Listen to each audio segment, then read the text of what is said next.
Golden girl Nikhat زرین کے ساتھ سوتیلا سلوک کیوں؟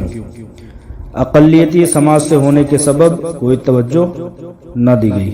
مطیع الرحمان عزیز، نئی دہلی ریلیز۔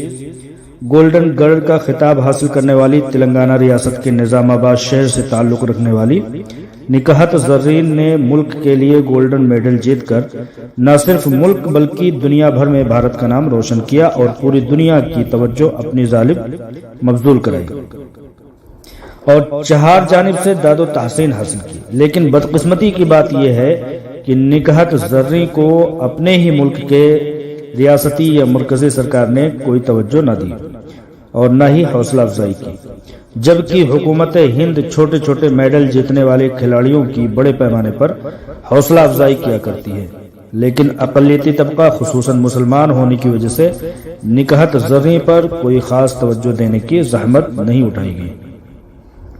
ان خیالات کا اظہار آل انڈیا مہیلا امپاورمنٹ پارٹی کے کارگزار صدر برائے اتر پردیش مطیع الرحمان عزیز نے کیا ہے۔ مطیع الرحمان عزیز نے کہا کہ نوجوان اور خاص طور سے کھیل کود کے شعبہ کو فرقہ پرستی سے پاک رکھنے کی ضرورت ہے، کیونکہ یہ کھلاڑی بہت محنت اور مشقت سے دنیا بھر میں ملک کا نام روشن کرتے ہیں اور فخر کا مقام حاصل کرتے ہیں۔ ابھی دیکھنے میں آیا ہے کہ گزشتہ روز ایک کھلاڑی کی بڑے پیمانے پر حوصلہ افزائی کی گئی۔ مرکزی حکومت اور ریاستی حکومت خاص طور سے ذاتی اداروں نے بھی بڑے پیمانے پر حوصلہ افزا رقم دے کر چیزیں مہیا کرائیں، لیکن نکہت زرین کے معاملے میں کسی کی کوئی گرمجوشی دیکھنے میں نہیں آئی ہے۔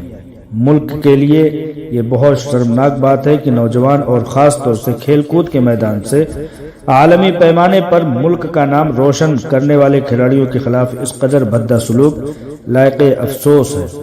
ضرورت اس بات کی ہے کہ مرکزی سرکار اور ریاستی سرکاریں نکہت زرین کی حوصلہ افزائی کریں تاکہ ہونہار بچوں کی بڑی کھیپ نکل کر آگے آئے اور بڑے پیمانے پر ملک کا نام دنیا بھر میں روشن ہو۔